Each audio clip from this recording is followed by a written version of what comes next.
Yep. Okay, gentlemen. Good evening. I'd like to call the Alton Board of Selectmen's meeting, August 10th, 2020, 6 p.m. to order. Until further notice, to keep our members and staff safe and to comply with RSA 91-A, the state of emergency and governor's orders, restrictions on public gatherings, the town of Alton is moving from the in-person meeting to a remote audio participation meeting. To remotely attend the meeting, audio only, visit our website, www.alton.nh.gov. For instructions or telephone, the Selectmen's office, 603-875-2113 or 603-875-0229. There continues to be no public input at this time. Please all stand for the Pledge of Allegiance. I'll ask Mr. Whitney to lead us tonight. Pledge allegiance to the flag of the United States of America, which stands one nation under God, indivisible, with liberty and justice for all.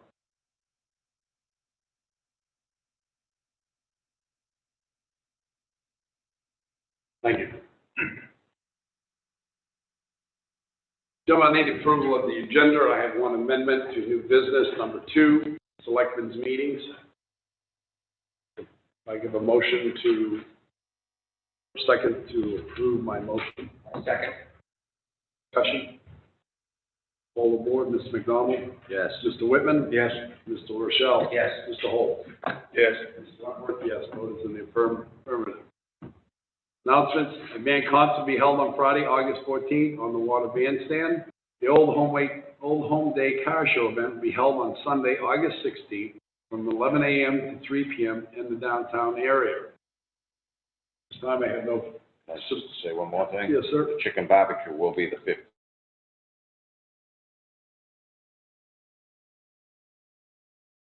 Yes.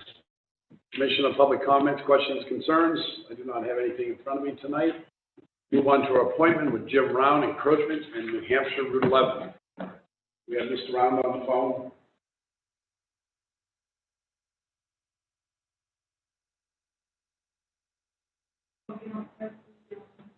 I have his number, but he's not. He's not here. Okay, at this time then, we'll move off from our appointment, and you'll let us know if Mr. Round comes in. Okay, thanks, Shel. Move on to new business, Highway Department 550, dump truck bid award. Mr. Roberts on the phone. Good evening, Mr. Roberts. Yes, sir. How are you today? Wonderful. And yourself? Good, thank you. Oh, So go ahead. So what you're seeing before you is we did go back out to bid, did receive several bids. We'd like to award the bid to Tri-City Dodge in the amount of $58,766 and also get the 7-year warranty, which is basically the powertrain and everything, for $3,265 for a total of $62,031. I'm sorry, $62,031. How many miles you put on the trucks a year? Geez, I couldn't tell you off the top of my head. We were looking at, I think the one we have is 10 years old. It's got about 70,000 on it. So that's why we were going for the 7-year warranty rather than the 5. So, Ken, my first question to you is, the regular warranty is 3-year, 36,000 bumper to bumper? Yes. Yep, I think that's what I have. My next question to you would be, why not wait until the 3rd year and cost the town a little bit more money for the extended warranty, but you're not paying for the first 3 years? I have no problem in that, sir. My only problem with them, and looking into it and talking to a few of the finance managers at the dealerships, when you do that 7-year, you're paying for 3 years, which you're already covered. Right. So if you waited to your 2nd year and bought an extended warranty and asked for the additional 5 years, it costs you a little more, but at least you're not paying as much as you would for that 7 years. So I'm led to believe. I didn't know if you might want to check that out for us. I get Warren look into it, yes. Because I have no problem with that, and we could set the money aside now with the vote, but if we could save some money, that would be great, I think. I don't know how the rest of the board feels. Yeah, great, yeah. Hey, gentlemen, I'll look for a motion to that.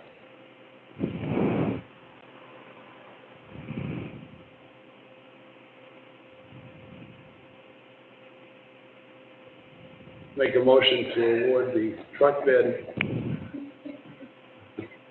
for the Dodge, for the Highway Department, the Tri-City Dodge, in the amount of $58,766, and also set aside $3,265 for a 7-year warranty up to Mr. Robertson. Warren, look into possibly not buying it until the end of the second year. Second. Motion is made by Reuben Wentworth to award the bid to Tri-City Dodge, second by Mr. McDonald. Any discussion? Yes. So what are we voting on? Voting on awarding the bid, 62,031? 62,031. Any possible warranty change? Warranty change, yes.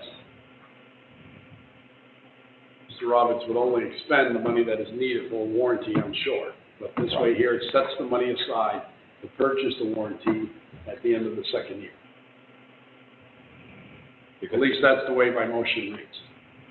The purchase when it's new, Bob, you're paying for 2 warranties. I understand, but the motion's a little, so you're talking about a 2-year, you're gonna wait till. There's a 3-year bumper to bumper as it is. That's right. Yeah, but at the end of 2 years, you get in that 3rd year, you can buy that warranty, but at the end of the 2nd year is when the town should be looking at buying that additional 5 years warranty, the 7 years. Okay, that's what I'm asking. Does that sound fine with you, Mr. Roberts? Yes, sir. Okay, you understood my motion the way it was read? Yes, sir. Any further discussion? I'll poll the board. Mr. McDonald? Yes. Mr. Whitman? Yes. Mr. Rochelle? Yes. Mr. Holt? Yes, Wentworth, yes. Votes in the affirmative. Thank you, Mr. Roberts. And Thank you, sir. I guess we'll be getting back to you during the TA's report. Yes, sir. She's shaking her head. Yes. All right, gentlemen, next on the agenda, number 2, Selectmen's meeting. I've been out for the last 2 weeks waiting for a test to come back, which came back negative, so I'm glad to be back with you. But I watched your last 2 meetings, listened to them, didn't participate with you. You guys are right out of here. The agendas weren't that big. They haven't been that big. So I'm wondering if you consider the idea of moving to every 2 weeks, like we had before, and then every other week where we're coming into budget season, the 2nd Monday and the 4th Monday will allow for workshops only on the budget. No agenda items other than department heads coming in and presenting their budgets, unless it's an emergency. So initially, we'd have 1st and 3rd Mondays again, but then when budget season hits, the 2nd and 4th will be workshops on the budget. Right. And that way there, we don't have to worry trying to schedule everybody in. Right. During the week, who can make budget meetings, who can't, because everyone's been making Monday nights meetings. Right. We could have our departments and get them done Monday nights. makes sense. How you guys felt about that, but the agenda's all, That's since right. this thing has broken out, it's been kept short. Yeah. It's not that I want a long meeting, but budget season too, that way that we don't interrupt our weeks. And it gets hectic. I just see the hectic. So we will be meeting next week on the 17th. May I ask you something? Do we have a budget that we can bring in next week? We probably have a bunch of little ones we could get for you. They're not all in yet. I mean, it's only August 10th, but. Little ones we can zero out. Yeah. Yes. How do you feel about this? Yeah. I think it's a great idea. Of course, some of the budgets won't be here until later in the fall, We'll like get so we do 4 or 5 meetings a week. insurance. Right, I understand that. Yeah. But what I'm saying is, by this way here, department heads will know that budgets are gonna be on Monday night. We know it's gonna be, that way then we have to all look at a calendar and say who can make it, who can't make it. Yeah. We're not sitting here for a half hour trying to figure out how we're gonna set up budget. We can take care of that in the office. Yeah. So we actually next, Monday? The 17th is the 3rd Monday, so that'd be our normal meeting. Right. so do you want to do the 17th as a workshop? Is that what you were saying? No, 17th would be considered a regular selectmen's meeting. Okay, And then the 24th would be considered a workshop. We got the 24th and the 31st this month as well. But that's the fifth Monday, which we could, if you gentlemen wanted to, but normally the fifth Mondays we don't meet. That's up to you guys. I recommend you meet. Whatever's going on. So you do. The only thing is that, we're not, wouldn't plan on anything on the 20th of August, right? There wouldn't be anything on the 20th of August? 24th? You said the 24th, yes. I'm only saying that because that's gonna be the first ZAC meeting. So it would be a selectmen's meeting, that's regular Monday, You right? guys haven't had them yet? First and third, what we're gonna go to is first and third for regular selectmen's meeting. So the 24th would not be a regular selectmen's meeting. No, it wouldn't be, it would have been a workshop. Yeah. I want to make sure you make that meeting. So he was saying the 20th, though, that's a Thursday. 24th, The 20th is a Thursday. right. 24th would be a workshop. Right, that's fine. I was just making sure. Right, the 31st would be a workshop.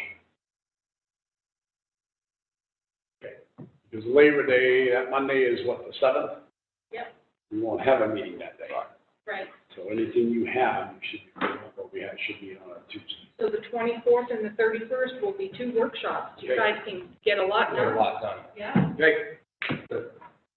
So I don't need a vote on that, the consensus is fine with that, correct? Yep. Mr. Rounds is here. Mr. Rounds is on the phone, so I'd like to go back to our appointments. Good evening, Mr. Rounds on phone.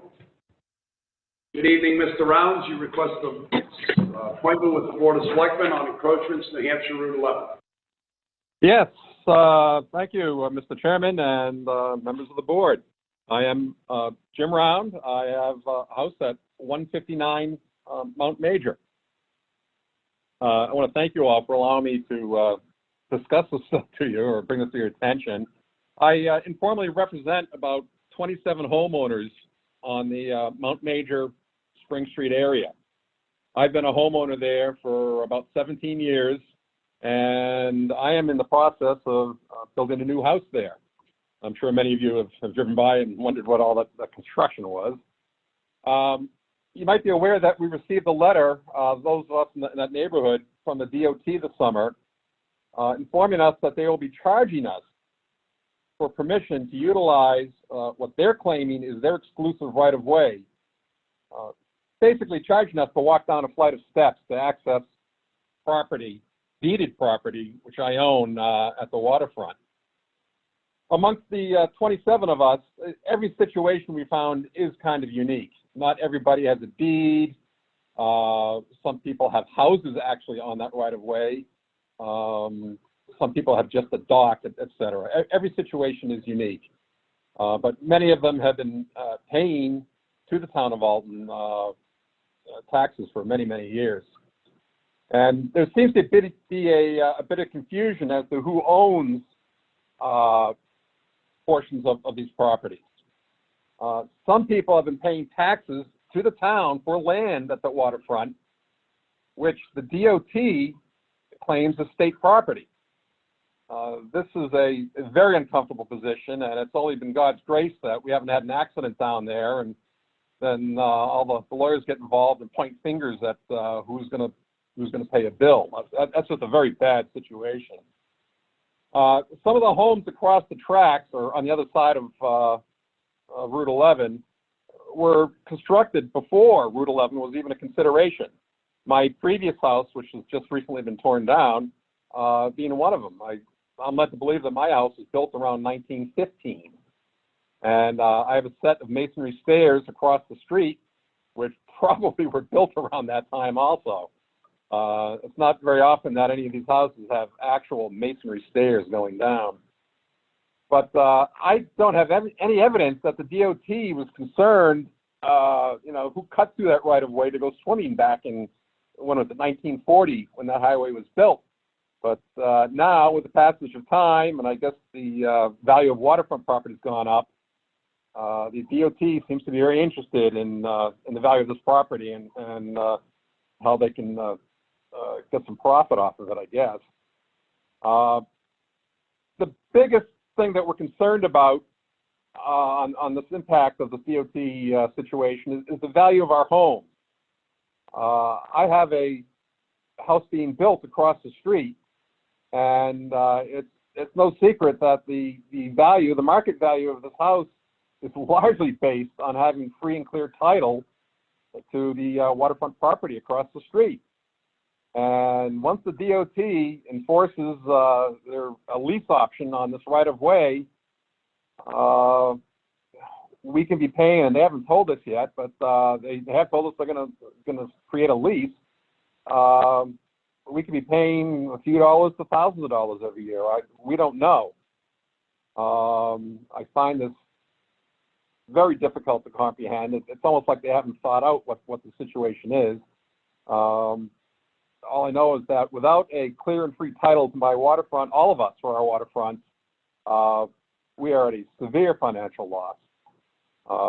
My life savings, my retirement are wrapped up in this house, and you can be sure if I knew this was coming down the pike, that I would not be building a new house there right now. I'm at the point now where construction is stopped, and I got to decide if I'm just going to put the shell up for sale. This is just too much, because I've since received a letter from the DOT saying that they're going to review my house and my parking at my house. So they've added that they're not just going to do the waterfront side, they're doing both sides of the highway. And this is going to have severe implications for residential and businesses, and it just goes on.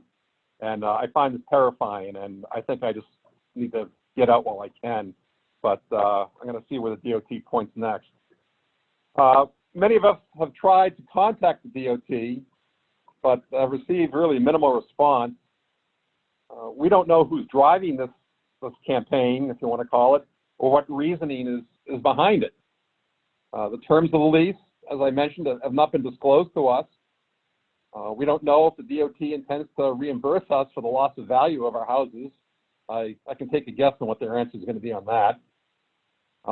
Their letters initially appear to have been sent to selective residents involved with the waterfront, but I received notice that they intend to do a similar review for my house across the street. And this is just something I don't want to get involved in, and I think it's going to scare a lot of people away. But more importantly, it's going to severely drop the market value of these houses by hundreds of thousands, I think. We have to get a market value here, get some realtors involved, but we'll see what settles out of that. This is just a very unfortunate situation conceived by the DOT. Many people in the area I know and I spoke with have already sought legal counsel, and I can just imagine that the only certainty here is that it's going to be an expensive argument for everybody concerned. This is not something that's just going to slide under the door. This is major. And like I said, I'm very concerned about this. I've pretty much stopped construction on my house, and I'm just very upset, and I have several neighbors that are very upset here. Enough so that we have 27 people that have gotten together for a meeting on this, and we're going to see where that group goes. I just want to make sure that the board is aware of what the DOT is doing to both sides of the highway and the negative impact it's going to have on that whole side of town, that whole Route 11. I know that my old house was 1 foot when it was checked out by the civil engineers. The first foot of the living room of my house was on DOT property. And that allows the DOT to do whatever they want, and they've made it clear they're going to do whatever they want. And I just want to make sure that we want to make sure that the town is aware of what's happening on this side of the water. And that pretty much wraps up what I have to say here. I certainly hope I have a sympathetic ear, and I intend to maintain an open channel of communication with the board. And on behalf of our 27 members, I want to thank you for your time and consideration. Mr. Round, have you contacted the governor and the governor's council? I have not. One of the problems that we found is so far we only have 2 of the property owners involved. Of the 27 of us, only 2 of us not me, only 2 people are actual residents. And until I can get residency up there, I am not fairly sure I'm going to get near of anybody on the state side until we can prove that we're residents. Well, I would think with the 27 of you, you would all get together, get a petition, send it to the governor's office along with the governor's council, and tell them what you're facing against. This has been ongoing for the last 2 years. That I'm aware of. There's other ones are saying it's been longer than that, but I know in the last 2 years, that's when most everybody got notified. It's just like my store, my parking lot, half of it is in the state right away. Yeah, I can imagine, yes. Years ago, you owned to the center of the yellow line, but the state had the right of way through the town with the right of way of certain widths. And unfortunately, I believe, my understanding of it is, in talking to the DOT on a couple of occasions, one of the reasons they're doing this is to let folks know if they ever had to do those bankings on the Route 11 side, that they have the right to come and redo those bankings without really notifying you folks, and that's their property, because if it was your property, they wouldn't be able to just come in, they'd have to do an eminent domain. But my understanding, what they're doing is establishing their boundaries of their right-of-way, and they're letting you folks know, but yet again, Something's in the the way I works. look at it, they're working with you to set up some type of easement so you can pass and repass. But I understand your frustration, because when it comes to the state government, we faced it this year with the rumble strips. Boy, did we ever. Well, same as So, in their own writing room, and they're saying 25-foot right-of-way up to almost Sandy Point, and then it goes to 33. so I do sympathize with you, I understand. I wish you well on this, but I would suggest that the 27 of you sign a letter of a petition to the governor and the governor's council, and do not let up until you get a letter back from the governor's council. Oh, it's unfortunately come to the point, even with the DOT, they don't respond to me apparently unless I send it registered mail. It's sad because I'm trying hard to not be confrontational about it, but I get little to no information back. And when they tell me they're going to similarly review my house across the street, it's scary. And they did not make mention of why they're doing this. They didn't say they're doing it for profit or for safety or for future growth, nothing. It's just that it's their land and you're going to lease it from us. That's pretty much all we've been told. They've got something in the works coming up, more than likely. In all honesty, if they approached us differently, had an open meeting with people or sent a nice letter out, but instead they've terrorized the whole street of people here, really. Have you gone up and looked up the right-of-way? The Belknap? I've been told it's 50 feet, but I'm going by a picture that they have a sketch of my property, and they drew a line and they say, this is DOT property and this is yours. But when I match that up to what I see in the town maps and the square feet I'm paying for in taxes, that doesn't make sense. I've been paying taxes on what the state claims is their property, and that's scary. I'm just saying that sometimes in the right-of-ways, where your house is there before that right-of-way went in, you might have writing in that right-of-way that gives you the right to use that without them having anything to say about it. Could be written right to the right-of-way. Yeah, on the perhaps for the house, I haven't looked at that yet. But the deed I have for my waterfront, and the deed for most of us, is a quitclaim deed, and that's the DOT doesn't even want to talk about that. Quitclaim deed really isn't worth the paper it's written on, and that quitclaim deed only goes back for about 25, 30 years or so. You mentioned the town maps. Your tax cards should be accurate. Never use the town maps as an accurate pinpoint. Right. And that's, even our attorney has said that to us in the past, years ago when I was selectman. They're used for reference only and a guide only, but not to be 100% accurate on town maps. Yeah, I think one of the next steps I'll be doing, and I'm going to recommend to others there, is that they get some surveyors out there and see if we can determine exactly where the line is. Okay, well, that'd be great, and I wish you the best of luck at all, and we will keep an eye out and see what's going on. Great. Gentlemen, Thank you for your time. welcome. Do you gentlemen have anything you'd like to say, Mr. Brown? Okay, thank you, sir. Have a great... Thank you for your time. No, thank you. Have a great rest of the summer. Bye now. Okay. So we have nothing for old business. Selectmen's reports. Mr. Holt. Mr. Rochelle. You pretty much summed it up what I was going to say before, which was already on the agenda, the announcements. Water ban this Friday. Mr. Whitman. Old Home Week Committee has not met since our last meeting here. We're meeting tomorrow night. It's our last meeting before the car show.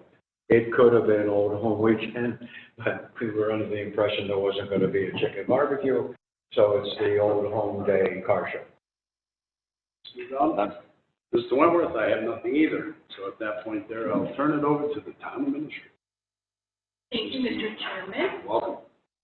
The first item I'd like to report on would be the 2009 International 10-wheel dump truck, and I'd like to ask to allow the highway manager to attend remotely so that he can tell you what happened on the Municipid site. Would you have a copy at your seat? Yeah. Mr. Roberts, are you back with us? Yes, sir, I'm here. You have the floor, sir. Okay, and this was greatly due to Pat O'Brien from the fire department. And as you can see, he was the key person on this. He did put it down. We were offered $4,000 from International for this. The bid ended at $10,300. This is a gentleman from Pennsylvania. We would like the permission from the Board of Selectmen to sell the truck to Mr. Tibbins.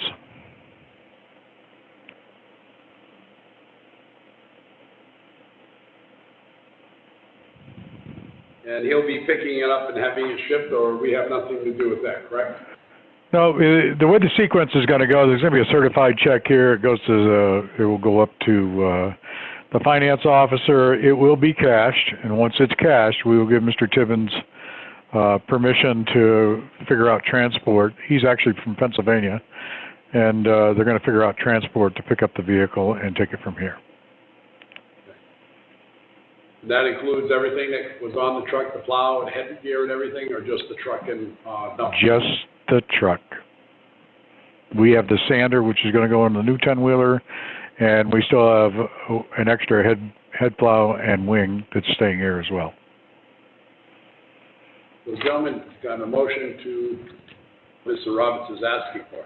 I'd like to make a motion to sell the truck to Mr. Tibbins for $10,300. Second. Motion has been made by Mr. Whitman to sell the 10-wheel plow truck 2009 International to Mr. Tibbins, second by Mr. McDonald. Any discussion? Yes, I'd just like to remind the board, this is the second vehicle we've sold this way.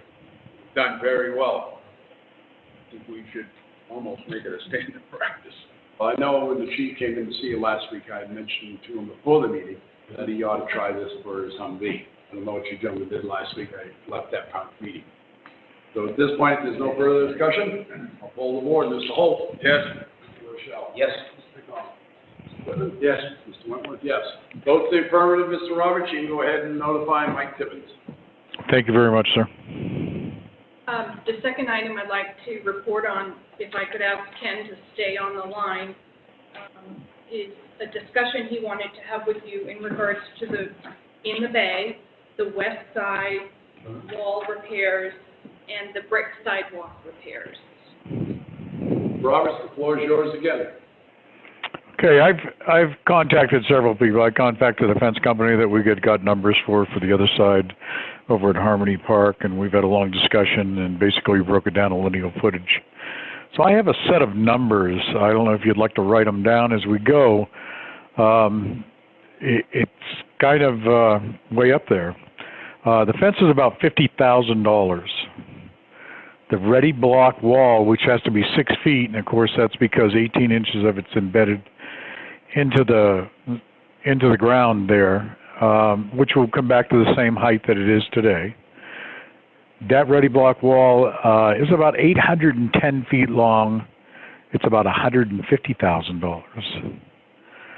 I brought one contractor over to have a discussion about it. He gave me just a basic estimate because there's so many returns that are in there. I mean, we have the swim dock, a set of staircases, the boat ramp, another set of staircases there at by Victoria Pier, and then the set of staircases that go into the town docks. We're looking at between $250,000 and $300,000. Also, we'd probably end up losing two of the biggest trees we have down there. Conceptual drawing, I've contacted somebody in Meredith, they haven't really got back, but I did talk to the Meredith Highway Public Works Director, and in talking to him, he's had a couple of conceptuals done. They average around $10,000. So that would have to be added into the group. So in looking at this, just the wall alone, I mean, we're way up there. I mean, we're looking $500,000 to $600,000 to have this project done. Suggestion on the wall itself, since we did bid it out and it came back at $80,000, suggestion of the Board of Selectmen with the present money that's in there, which I think is around $15,000, it's only a guess, and to do a warrant article for $75,000, and see if we can put it out to bid again and have someone come in and repair the existing wall and then figure out future plans for the town of what we do from there. Only because the wall is in need of repair sooner than later. And I totally agree with you on that. I would like to see, we have a couple of local masons in town. One mason told me he didn't put in for the job because he was told he didn't have the insurance requirements. Yeah. Which I think he does, because I don't believe our plumbers have the insurance requirements either when they're working for us. So there's some local masons between Alton, Gilmanton, New Durham. Even if you ask them to give you a price on doing it the third and the third and the third. I myself would like to see that rock wall stay. I do not want to see another block wall. Surprised our insurance company hasn't said something to us by now about have a fence going along there where the children that play there, because we had to do that down at the ball field. We had to put a fence around the river because the insurance company wants. So I would like to see us work hard and long in keeping that rock wall that was built by Fred Perkins, who was a selectman. Ben Perkins. Ben built it. Actually, one of the gentlemen in town that's a local mason worked on that wall too. I would like to see us keep it the best we can instead of another block wall. Liz had a question or a statement. I just wanted to let you know that our current insurer, Primex, they offer a program for vendors who cannot get insurance or do not have insurance. It's called the TULIP program. And that gives them coverage, they purchase it, and that can be done through the Selectmen's office. The problem with the insurance was he works with him, one of them worked with him and his son, but he didn't have for the workman's comp, but he doesn't need to carry it. I'm not familiar with what happened when that all went down. Ken, I do appreciate you working on this effectively, because we do have to do something with that wall. Certain areas have really deteriorated badly. So I do appreciate that. Does the board have any questions, Mr. Roberts, Mr. Rochelle? I just want to add one thing to this we have to think about in the future as well, is while we're discussing the wall, a fence, if you will, or a railing, is we need to think about ADA compliance at the same time. This is, if it has to be a phased process, we need to think about that as well. So there's going to be a cost factor to that as well, of course. Mr. Holt? I think your point of repairing that existing wall, the way it sits, gonna make it look like it does now. I think that is a very important point. Oh, Mr. Roberts had it to repair the wall, that's the best suggestion, because I was here when the first bids came in, 80,000, there was only 15,000 there. I don't think there's 15 now, but the selectmen never went back out and said, let's put more money into it the next 5 years, so we get that money put up there and get it done. So I would like to see, even if we have to put it in 3 phases to get it done, exactly so much, and we do another mountain, we do another mountain, also see if there's any federal money out there, because it is to protect the waterfront too. That's right. I would hate to see what a DES permit for that would cost to tear into that banking and everything else, so. I'd like to see if we can reach out and get some grants. Because that's how the bay was redone originally down there. We got grants back in the 90s to do the boardwalk, to do the brick walk and everything else.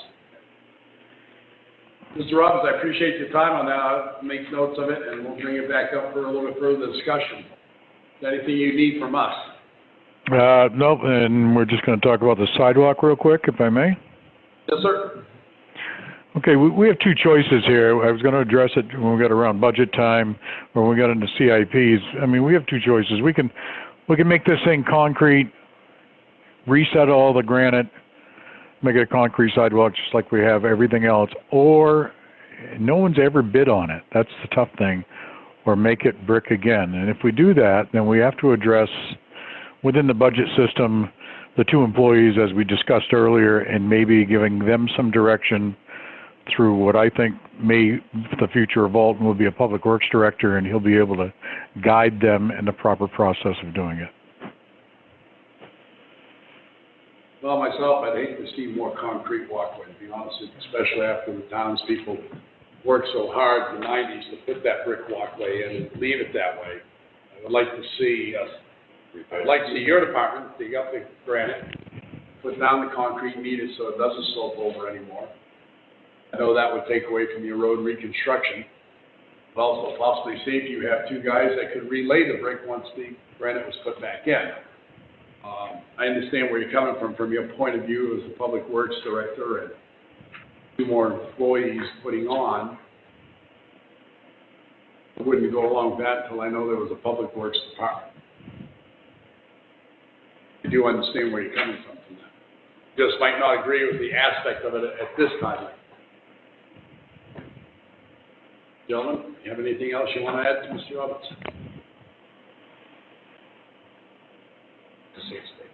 Yeah, I would hate to see the brickwork replaced by a regular sidewalk. I think it should Like we had stay brick. And like we had discussed before, if we add 2 people, he could have 2 people repairing that, instead of putting it out to bid every time, and if we have 2 people repairing that, Well, maybe we right cut- through the summer. We come back on one road and then we do that, road improvement. But anyways, that's for another discussion. Ken, I'd be more than glad to talk about this more with you later time, or individually with the other selectmen at another meeting. Does that sound fine to you? I don't want to drop the ball on this thing. Yes, sir. You ought to drop a warrant article, start putting money aside. Yes, sir. I agree with you there. For the wall and also for the walkway, if Ken wants to come up and put it out to bid. have Well, it that, the walkway's part of the sidewalk, the bay sidewalk project. Yes, sir. Because that was why we put the money in there to begin with, was to fix the brick. Okay, so we'll bring this back up next month? Yes. Yeah. Okay. Start to go between the highway agent and the town administrator. Okay, thank you, Mr. Roberts, I do appreciate it. Thank you, Ken. Thanks, Ken. Thank you. Yes. Okay. Administrator has one more item. Yes, I do. You asked at the last meeting, well, there was some discussion about whether a public hearing was needed or not on the donation of the 2 crosswalk signs. So you have a copy of an RSA there. And yes, the public hearing is needed for anything over $10,000 that is gifted to the town or donated to the town, if you're going to use it. Or even unanticipated revenue, you have to have a public hearing if you're going to spend it, if it's over $10,000. So the public hearing will be on the 24th this month. How are we gonna make that work, Mr. Chairman? The phone still? The phones, that's the only way we can do it. Okay. Josh will have to really kind of moderate it, because he's gonna have to say, I have someone who wants to talk. And also, the Gilman Museum will be open. John Dever will be there in case there are people at home who do not have a telephone, they can't phone in, or they do not have a computer and they cannot, connect for video. We can allow more than just 10 in there now, because we have gatherings up to 50. So that's, why can't we file them in here? We've got to, Well, I know we're gonna do the same district at 6 That feet, building but we to this should be able to at least get 30 in there, in 6 feet. Yeah, but what's the difference whether we clean this building or that one? no, so we've got it all set up. Bring them in here, or we can talk to them, You can only get 9 people in that Gilman Museum. and we At can a get, 6-foot distance. how many can we get in here? I don't know, Virgil, I haven't. Come on. 6 foot apart. Should fit 30 in here. But people in there. Wait a minute, guys, one the at a time. emergency management team has said the second floor is closed, and it's closed until they open it up during the state of emergency. That is true, we can't overrule it. No, but we can go to them. What's the difference whether you're cleaning the museum or here? So it's been determined no more than 10 people. More than 9, yeah. So, so Oh, you in make a answer to motion your to vote them out. The answer to your question, yes, a public hearing is needed. It's in the works. It'll be on the 24th. 24th, okay. Folks, we'll have a public hearing on the 24th regarding the donation of crosswalk signs for total cost, because the cost is over $10,000. And we're gonna set the. So if we had 2 individuals come forward, one donated at $8,200 and the other donated at $8,200 separately, we wouldn't have to have the public hearing, would we? No. Yeah, we talked about We that. talked about that. We did talk about that, but It it's didn't matter. presented together as one I project. understand. So, It's a package. yeah. That You want to doesn't matter. you want to be transparent, and you want to be careful about trying to do things in a manner which Circumvent makes- the RSA. raise some eyebrows, and yeah. Post this, are we gonna post it with the information for them to be able to get onto the Zoom? And not have to call a number and do this and that? So you do have to do that for Zoom. You have to do that.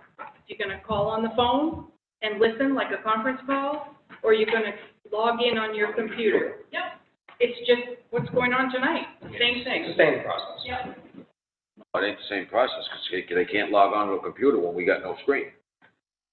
No, the computer's right here. And he can see the numbers of people who have called in and those who are watching.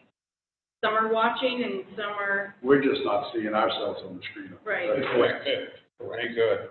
Anything else for about the public hearing on the 24th? If not, the town administrator, have anything else? I do not. Okay, moving on to then the approval of minutes for August 3rd, 2020 regular session. Mr. McDonald, I'm going to let you take over here because you were the chairperson. At that time, I was absent, excused absent. I always found that amusing that an elected official has to have an excuse. It's from the town administrator, the That's what I'm move. laughing at. I'll let you have the floor, sir. I make a motion, we approve the August 3rd, 2020 minutes. Second.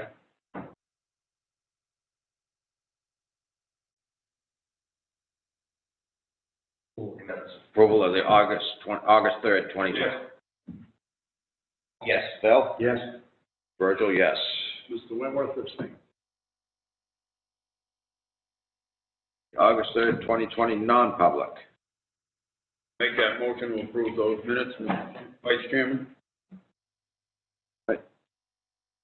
Second. Seconded by Paul. Motion made by Bob. Liz, you have which ones you would like to keep? So currently, all 3 subject matters are sealed. And I recommend that all 3 remain sealed. That gotta be part of the motion. Nope. Phil? Yes. Paul? Yes. Bob? Yes. Virgil, yes. Mr. Wentworth, abstain. Turn the floor back to you. Thank you, Ms. McDonald. So next, we're going to move right over to the consent agenda. We have 2 on the item. New hire for the fire department, EMT paramedic, and the chicken barbecue, annual chicken barbecue fundraiser, night 15, in conjunction with Old Home. Week. Yeah. The only thing I would say on the barbecue, I'm surprised they come before us, because we're Old Home Week Committee has the charge of that weekend. This should just come underneath the auspice of the Old Home Week Committee, it should not have to come before us. At least that's my feeling. Fine, Bill. But do I have a motion to approve the consent agenda as submitted? I make a motion, we approve this consent agenda as read. Second. Any discussion? All the board, Mr. Holt? Yes. Mr. McDonald? Yes. Mr. Whitman? Yes. Mr. Rochelle? Yes. Mr. Wentworth, yes. Vote is in the affirmative. This time, gentlemen, there's no discretionary action or request for appointments. There's no non-public session. I'll entertain a motion for adjournment. So move, Mr. Chairman. Been made to adjourn at, put my glasses on here, 6:45. Second by Mr. Holt. Any discussion? Hold the board. Yes. Mr. Rochelle? Yes. Mr. Holt? Yes. Mr. McDonald? Yes. Wentworth, yes. Votes in the affirmative. Thank you, folks, for joining us tonight for our selectmen's meeting. Same time next week at 6 o'clock. You beat your version.